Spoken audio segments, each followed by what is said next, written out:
ನಮಸ್ಕಾರ ಸ್ನೇಹಿತರೆ, ಇಂದು ನಾವು ಬೋರ್ವೆಲ್ ಒಳಗೆ ಬಿದ್ದು ಅಟ್ಟುಕೊಂಡಿರುವ ಮೋಟರನ್ನು ಮೇಲಕ್ಕೆ ಹೇಗೆ ಎತ್ತುವುದು ಎಂಬುದನ್ನು ಈ ವಿಡಿಯೋದಲ್ಲಿ ತೋರಿಸುತ್ತೇವೆ.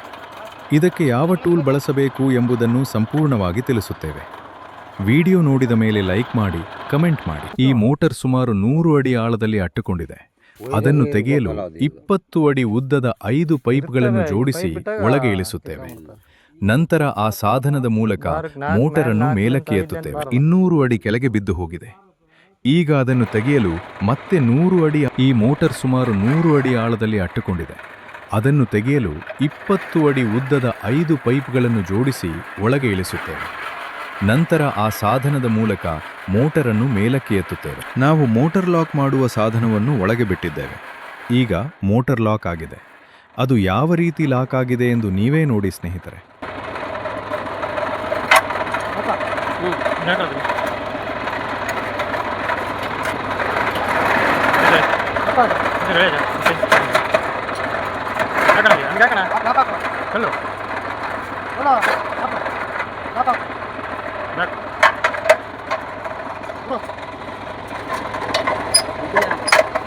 ಸಾಕಷ್ಟೇ.